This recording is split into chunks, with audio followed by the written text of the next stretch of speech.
Olá, meu irmão, olá, minha irmã, a graça e a paz do nosso Senhor Jesus Cristo. Seja muito bem-vindo a esse momento de reflexão da Palavra de Deus, no qual eu e você juntos aqui podemos refletir um pouco sobre a Palavra do Senhor. Né? E como os irmãos sabem, nós estamos nessa série de estudos sobre a pastoral de Paulo a Tito, na qual nós vamos entrar hoje no terceiro capítulo. Então, desde já, pegue sua Bíblia e estejamos juntos lendo lá a carta de Paulo a Tito. Capítulo 3, meus irmãos, diz o seguinte: lembra-lhes que se sujeitem aos que governam, as autoridades, sejam obedientes, estejam prontos para toda boa obra, não defamem a ninguém, nem sejam altercadores, mas cordatos, dando provas de toda cortesia, melhor dizendo, para com todos os homens. Pois nós também outrora éramos nécios, desobedientes, desgarrados, escravos de toda sorte de paixões e prazeres, vivendo em malícia e inveja, odiosos e odiando-nos uns aos outros. Quanto, porém, se manifestou a benignidade de Deus, nosso Salvador, e o seu amor para com todos, não por obras de justiça praticados por nós, mas segundo a sua misericórdia, ele nos salvou mediante o lavar regenerador e renovador do Espírito Santo, que ele derramou sobre nós ricamente por meio de Jesus Cristo, nosso Salvador, a fim de que, justificados por graça, nos tornemos seus herdeiros segundo a esperança da vida eterna. Fiel é esta palavra, e quero que no tocante a estas coisas faças afirmação confiadamente para que os que têm crido em Deus sejam solícitos na prática das boas obras. Estas coisas são excelentes e proveitosas ao homem. Esse é o nosso texto, meus irmãos, qual nós lemos. E agora, antes da nossa reflexão, vamos orar ao Senhor, né? Ore ao Senhor nesse momento juntamente comigo. Senhor, meu Deus e meu Pai, pedimos a Tua graça e a Tua misericórdia sobre nós, Senhor. Nos ajuda, Senhor. Sabe como precisamos de Ti, Senhor. Sem Ti, nada podemos fazer. Sem Ti, não podemos compreender, Deus, as verdades descritas na Tua palavra. Ó Pai, é assim que nós te oramos e te bendizemos em nome do Teu Filho amado, Jesus. Amém. Amém, meus irmãos. E como nós já vimos, Paulo está trazendo instruções para a sua igreja. Né? Nós já vimos que Paulo vem, ao longo da sua carta a Tito, trazendo instruções não só para o seu jovem pastor, que está ali servindo como um organizador da igreja, mas também está trazendo lições para toda a igreja. Né? Nós vimos que no capítulo 1, Paulo traz os deveres dos crentes para com a igreja, né, ali quando nós falamos sobre a instituição dos ministros. Nós vimos no capítulo 2 também Paulo falando sobre os deveres dos crentes para com a família. Nós temos ali as relações do homem mais velho, da mulher mais velha, da jovem que iria casar, do jovem e também dos servos. Nós temos toda essa estrutura familiar com seus deveres. E hoje, neste capítulo, meus irmãos, nós vamos analisar mais um pouco dessas instruções das quais Paulo está passando para essa igreja, né? Instruções estas relativas à tarefa ou ao serviço e os seus deveres do crente para com o mundo. Né? E por isso Paulo, e nós vamos fazer, na verdade, uma divisão aqui dos versos de 1 a 8, em pelo menos 3 pontos, né? 3 questões das quais Paulo vem tratando. Né? Ele, em primeiro lugar, tratará sobre a questão da relação do crente com o Estado. Em segundo lugar, da relação do crente com a sociedade. E, em terceiro e último lugar, da relação do crente com Deus. Amém? Então vamos, meus irmãos, em primeiro lugar, falar sobre essa relação do crente com o Estado. Paulo está deixando bem claro no início do seu capítulo que Tito deve relembrar essas doutrinas à igreja. Ou seja, a igreja já foi instruída acerca dessas doutrinas, mas ela precisa ser relembrada. Isso nos faz pensar, meus irmãos, da importância de que nós devemos sempre reavivar certas doutrinas em nossa mente. Nós precisamos trazer à memória doutrinas das quais são pertinentes à nossa vida, né? Então nós precisamos, ao ler as Escrituras, trazer à memória essas doutrinas e também aprender, né? Aprender da palavra do Senhor e relembrar dessas doutrinas. Por isso Paulo diz aqui no verso 1, lembra-lhes, né? Paulo está dizendo a Tito, relembra esses irmãos daquilo que nós já os ensinamos. E ele segue ainda no verso 1 dizendo e falando, enfim, da relação do crente com o Estado, com as autoridades, né, com os governantes. Ele diz o seguinte, que se sujeitem aos que governam e às autoridades sejam obedientes. Vejam, meus irmãos, que Paulo inicia o seu relato trazendo uma informação bem clara para a igreja, né? Paulo não está trazendo essa informação através de parábolas, né, ou de mensagens ocultas, né, ou algo para aquilo que só a igreja entendesse. Não, Paulo está sendo bem claro, né? Quanto aos que governam, se sujeitem, né? Como crentes, né, nós somos cidadãos de dupla cidadania, somos cidadãos dos céus e da terra, né? E Paulo, meus irmãos, lá em Romanos capítulo 13, se você puder ir lá comigo, Paulo aos Romanos capítulo 13, traz justamente essa informação, né? Paulo aqui está relembrando esses irmãos disso que ele já havia tratado, e ele trata aqui aos Romanos.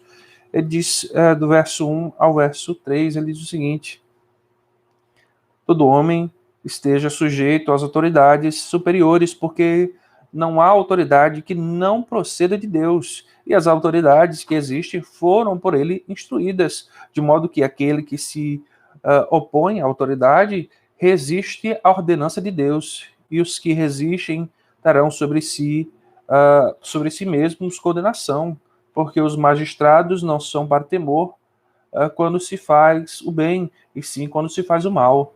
Queres tu não temer a autoridade? Faze o bem e terás louvor delas, né? E ele vai seguindo com essas informações, mas o foco da instrução de Paulo está bem claro: todo homem esteja sujeito às autoridades superiores, porque não há autoridade que não proceda de Deus, né? Paulo está dizendo a esses irmãos: sujeitai-vos às autoridades. E aqui, meus irmãos, está explícito as autoridades constituídas, né? Os governos, né? E por que Paulo está trazendo essa informação a essa igreja? Porque Paulo quer que Tito renove essa lembrança na mente da igreja de Creta, né? E há um relato, meus irmãos, que por volta do ano 67 a.C., houve uma grande resistência, pois Roma havia invadido, né, e tomado Creta, e havia criado ali, meus irmãos, uma colonização romana. E por muito tempo, provavelmente até esse período, o povo de Creta teve uma grande resistência às autoridades, né? E Paulo orienta esses irmãos dizendo: olha, quanto a este governo que aí está, se sujeitem, né? E quanto às autoridades, lhes obedeçam. E por que Paulo está pedindo que a igreja obedeça às autoridades instituídas? Em primeiro lugar, nós já falamos, porque elas são autoridades instituídas pelo próprio Deus. Deus deu autoridade a todos esses que estão governando, né? E também serve para nós, todos os governos, meus irmãos, sejam eles bons ou ruins, você goste deles ou não, todos eles são instituídos por Deus, né?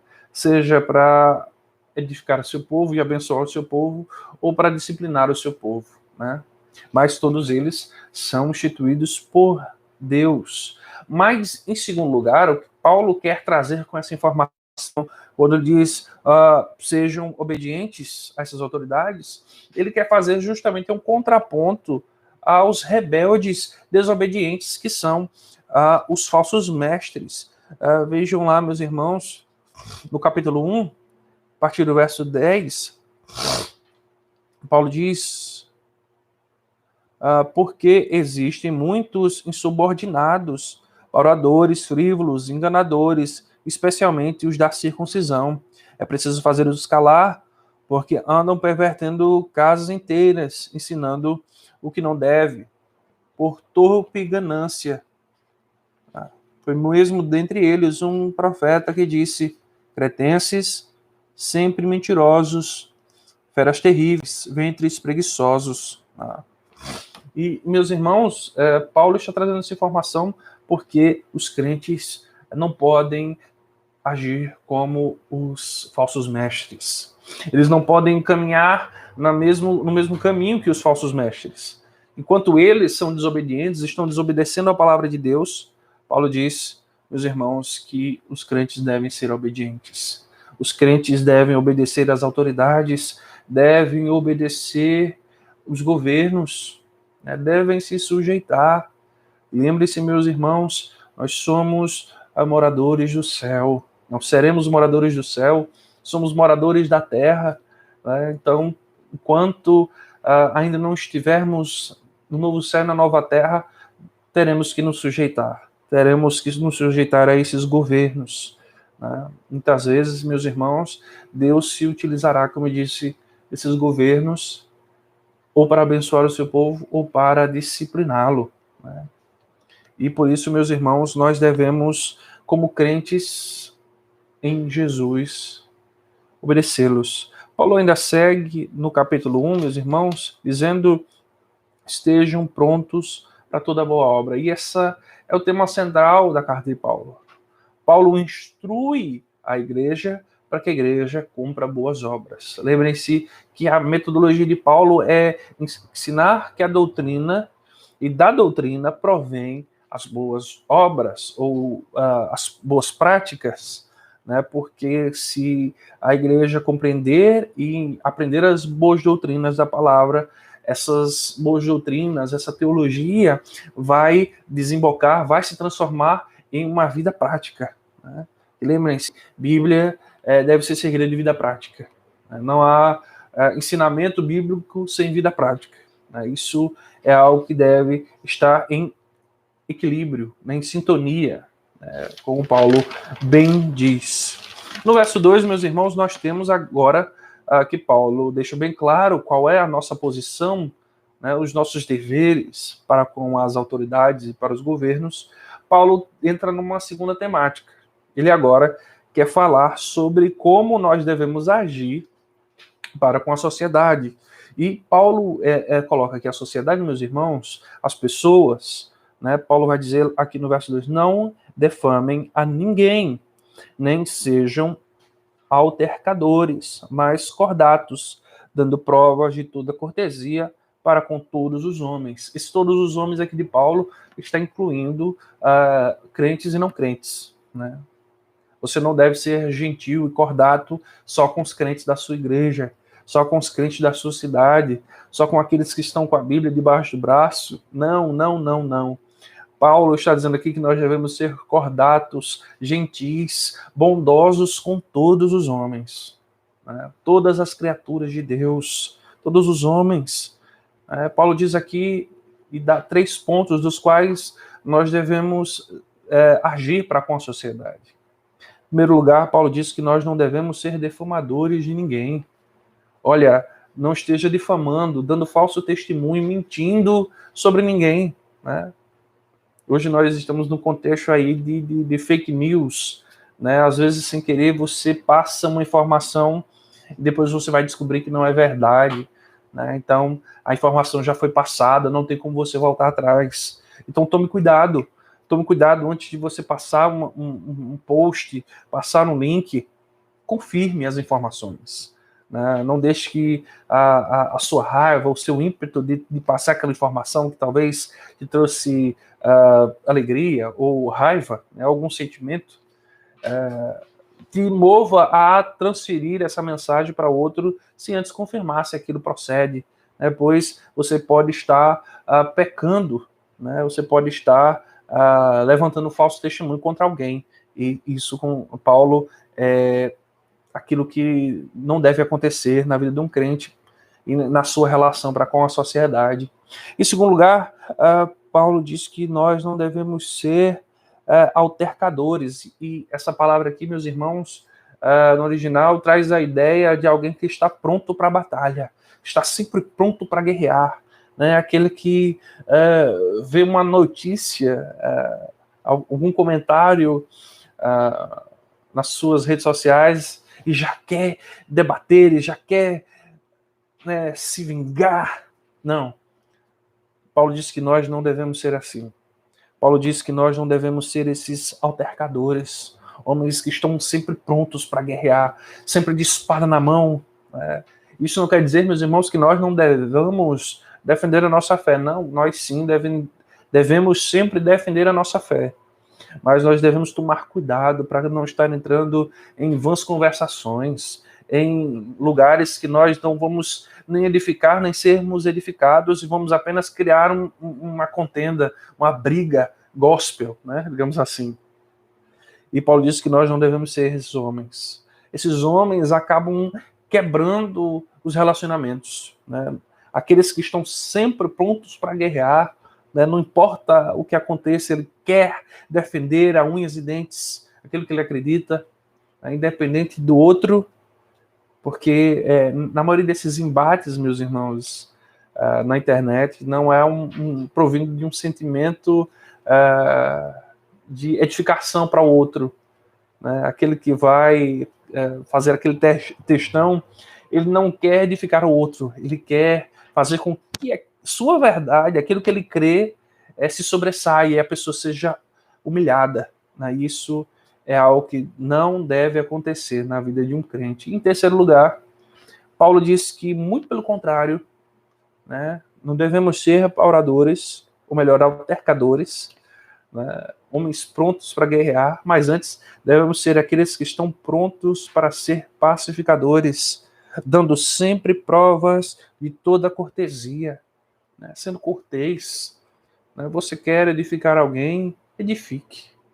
Né, você quer ver algum erro do seu irmão, né, ou de alguém, vá lá no privado. Né, eu disse, olha, você comentou tal coisa, eu acho que não está tão correto, a gente pode conversar, a gente pode aprender junto, né? A gente pode criar uma sintonia, e assim, meus irmãos, desenvolver laços, né? Criar pontes de acesso e não destruir os relacionamentos. Né? A ideia de Paulo aqui é justamente que nós devemos agir com cortesia, sermos aqueles que são queridos por toda a sociedade, como eram os irmãos de Atos 2, né? Aqueles que tinham a aprovação de todos. Né? Lógico, nós sabemos que nem sempre nós teremos isso, mas nós devemos nos esforçar para sermos gentis, né? Sempre prontos, como crentes, sempre prontos para toda boa obra, devemos também estar sempre prontos a sermos corteses, agirmos com cortesia para com todos. Meus irmãos, em terceiro lugar, nós chegamos ao terceiro ponto. Né? Paulo já nos falou sobre os nossos relacionamentos, né, nossas atitudes para com os governos e as autoridades. Paulo também já instruiu sobre os relacionamentos intersociais, né, com todos. Né? E agora, Paulo vai nos dar o relacionamento que é a base para todos os outros, né, que é a partir do qual todos os outros relacionamentos devem ser moldados. Paulo nos fala sobre o nosso relacionamento com Deus. Porque, meus irmãos, como eu disse, a nossa correta relação com os outros e a nossa correta relação com as autoridades é uma consequência da nossa correta relação com Deus. Né? As coisas estão ligadas. Se nós entendermos como é e quem Deus é e o que Deus fez, nós poderemos entender, meus irmãos, como nós devemos agir com os outros. Né? E é justamente isso que Paulo faz Veja que Paulo, a partir do verso 3, vai trazer elementos da obra de Deus em nós. E que obra é essa, meus irmãos? A obra salvadora, a obra da graça em nós. Né? E Paulo diz, a partir do verso 3, pois nós também, outrora, éramos nécios, desobedientes, desgarrados, escravos de toda sorte de paixões e prazeres, vivendo em malícia e inveja, odiosos e odiando-nos uns aos outros. Veja que Paulo pinta a figura de um ser caído. Né? E esse ser éramos nós. É um ser desprezível, desobediente, escravo das suas paixões, odiado e odiando a todos. Esse não deve ser mais o perfil do crente. Esse não é mais a vida da qual ele pertence. Por quê, meus irmãos? Diz o verso 4. Quando, porém, se manifestou a benignidade de Deus. Esse é o retrato de Paulo. O nosso relacionamento construído para com Deus está porque ele tomou a iniciativa. E Paulo traz aqui alguns elementos desse relacionamento. Em primeiro lugar, Paulo nos traz o elemento, dos irmãos, da necessidade de salvação. Paulo diz no verso 13 que nós estávamos caídos, né? Desprezíveis, desobedientes, vivendo em malícias e inveja. Nós precisávamos de uma salvação, mas veja que não havia nenhuma concepção, nenhuma ideia de que nós precisávamos de salvação. Mas Deus é quem se manifesta. Deus é quem nos acha. Deus é quem decide nos salvar. Né? E é justamente esse segundo elemento, a origem da salvação. A origem da salvação está, meus irmãos, em que o Senhor se manifestou. Ele quis nos salvar. Ele que se apresenta a nós, ele vem até nós, seres pecadores, caídos, desobedientes. E se manifestou a nós. Ele manifestou a nós a sua benignidade, a sua bondade, o seu amor para com todos, como diz Paulo. Em terceiro lugar, meus irmãos, nós vemos o meio porque Deus se relaciona conosco. É porque eu e você somos bons? É porque eu e você praticamos boas obras? Não. 1000 vezes não.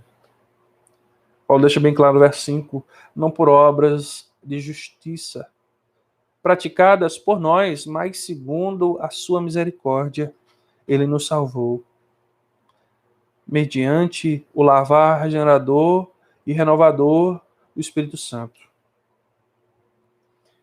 Qual é o meio? O meio é a graça. É a sua graça, o seu favor imerecido derramado sobre nós. E vejam que Paulo se utiliza aqui de 3 termos: lavar, regenerar e renovar. Esses 3 termos, meus irmãos, são os termos da vida nova. O que Deus nos deu, mediante a sua graça, foi uma nova vida. Um abandono àquilo que nós éramos no verso 3. Um despir de um velho homem que agora está no mar do esquecimento, dando vida a um novo homem através do Espírito Santo. Em quarto lugar, Paulo nos traz o elemento da base da salvação. Qual é a base, meus irmãos, da salvação? Que ele derramou, verso 6, que ele derramou sobre nós ricamente por meio de Jesus Cristo. Jesus foi a base. Né? Jesus é aquele que deixou sua glória no céu e se entregou por nós, assumiu um preço caríssimo por pecadores indecentes, pecadores impuros, invejosos. Ele, Jesus Cristo, nosso Salvador, como diz Paulo. Em quinto lugar, Paulo traz o elemento também em seu texto, o elemento do propósito da salvação. Vejam, verso 7, a fim de que para que, justificados por graça, nos tornemos seus herdeiros segundo a esperança da vida eterna. Veja, meus irmãos, o propósito do plano de Deus em se relacionar conosco. Nos deu uma nova vida, nos perdoando dos nossos pecados, nos lavando, nos regenerando, nos justificou, né? Pagou o nosso preço, né? E nos deu herança. Nos deu herança, meus irmãos, e essa herança está sendo esperada, herança que será recebida na vida eterna. O Deus de todos nós, o Senhor e Salvador de todos os crentes, nos deu herança com Cristo. Em sexto lugar, meus irmãos, Paulo pontua o elemento da evidência. Como pode ser conferido tudo isso? Paulo diz no verso 8, fiel é esta palavra. Paulo está dizendo, em outras palavras, tudo aquilo que eu disse, meus irmãos, pode ser conferido nessa palavra. Essa palavra é fiel, essa palavra não provém de Paulo, é a revelação expressa na obra de Cristo, no seu relacionar com o seu povo. Isso desemboca, meus irmãos, no relacionamento do crente com tudo aquilo que compõe a sua vida, o social, o político. Paulo diz fiel a esta palavra, e Paulo termina o verso 8 de uma maneira enfática. E quero que no tocante a estas coisas faças afirmações confiadamente. Paulo quer que quando Tito pregue essas verdades, Tito tenha firmeza, porque essa palavra é fiel. Que Tito tenha confiança, porque tudo que está aqui é promessa de Deus, é obra de Deus, não de homens, para que ninguém se glorie. Por isso ele deve pregá-la com firmeza, confiadamente, para que os homens sejam solícitos às boas obras. Veja que Paulo pontua o verso 8 da mesma forma que ele começa. Solícito na prática das boas obras. E Paulo encerra o verso 8 dizendo, essas coisas são excelentes e proveitosas. Você quer viver a excelência de Deus? Viva essa palavra. Aproveito mais do que tudo aquilo que você pode fazer e sonhar, aproveito 1000 vezes maior na palavra de Deus e em viver a palavra de Deus, pois esse é o propósito. Paulo não está pregando à toa. Paulo está pregando para que a igreja de Creta viva essa palavra. Paulo quer que Tito ensine para que os irmãos vivam. E nós estamos lendo, meus irmãos, e nós devemos viver essa palavra. Crer no Senhor. Estas coisas são excelentes e proveitosas aos homens. Essa palavra foi escrita, meus irmãos, para nós, para os irmãos em Creta, para os irmãos que virão. Aproveito. Eu gostaria de encerrar, meus irmãos, com apenas 3 pontos, né, que gostaria que você pensasse, né, edificasse a sua vida, baseados em tudo aquilo que nós já vimos. Né. Em primeiro lugar, meus irmãos, em um mundo caótico, onde nós somos movidos muitas vezes ao desejo de vingança, de sair, né, em passeatas, gritando, né, nós precisamos tomar cuidado com esses desejos. Muitas vezes, esses desejos não são provenidos, né, não nascem de um coração quebrantado. Nós vemos, sim, Abacuque gritando violência, violência, Senhor, não me ouvirás? Mas a angústia de Abacuque não lhe fez pecar, mas lhe fez clamar ao Senhor. Nós devemos clamar a Deus. Não estarmos nas nossas redes sociais falando mal de político A ou B. Você pode expressar a sua opinião, pode, mas você deve tomar cuidado para que você não esteja pecando. Você pode ter uma opinião sem se desfazer das autoridades, sem humilhá-las, né? sem uma falta de reverência. Né? Você precisa tomar cuidado. Né? Exponha suas opiniões, mas tome cuidado. E busque olhar para você mesmo e saber se a exposição dessa opinião ela provém de um desejo sincero de mudança ou apenas de um desabafo egocêntrico. Né? E antes de postar, ore ao Senhor, né? Clame a Deus, como nós vimos essa semana aí na igreja, o pastor falando sobre Abacuque também. Clame ao Senhor, proste seus joelhos no chão e peça ao Senhor e cumpra aquilo que Deus disse na sua palavra, que nós devemos nos sujeitar e que nós devemos orar pelas autoridades. Né? Em segundo lugar, meus irmãos, devemos nos esforçar para criar bons relacionamentos. Né? Deus diz, quando depender de vós, tem de paz com todos os homens.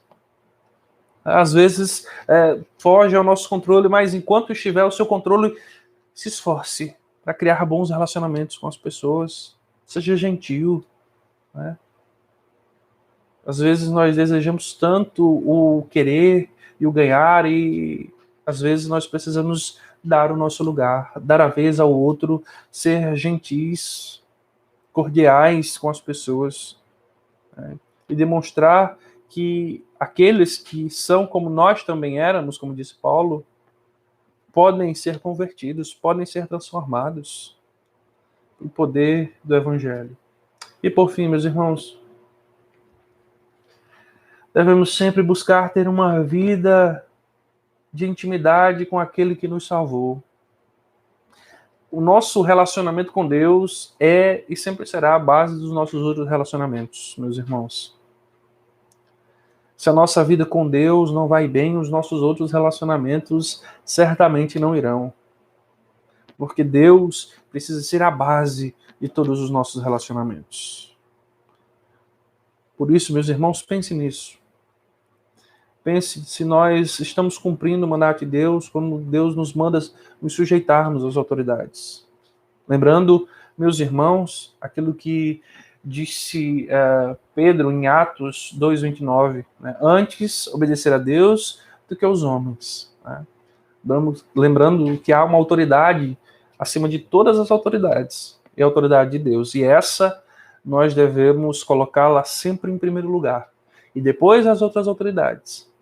Mas isso significa também, meus irmãos, que nós devemos nos sujeitar às autoridades as quais Deus constituiu. Que nós devemos criar bons relacionamentos e nos esforçar para termos bons relacionamentos com toda a sociedade. E buscarmos um bom relacionamento com Deus. É isso, meus irmãos. Ficamos por aqui. E nos vemos na próxima semana, se Deus assim permitir. Que esse momento tenha sido edificante para a sua vida. Que você fique com Deus e vamos orar mais uma vez. Curve sua cabeça e vamos orar. Santo Deus, bondoso Pai, pedimos a Tua graça nesse momento, que o Senhor nos ajude. Obrigado, Deus.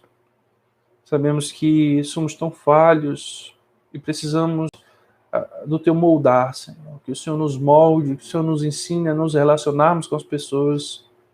Deus, que o Senhor nos ensine, Deus, a nos quebrantarmos e nos sujeitarmos às autoridades, Senhor. Pois elas provêm de Ti. Nos ajuda, Senhor. Ó Deus, precisamos de Ti em todas as áreas da nossa vida. Nos ajuda, Senhor. É assim que nós oramos em nome do Teu filho amado Jesus. Amém. Amém, meus irmãos. Até mais e tchau, tchau.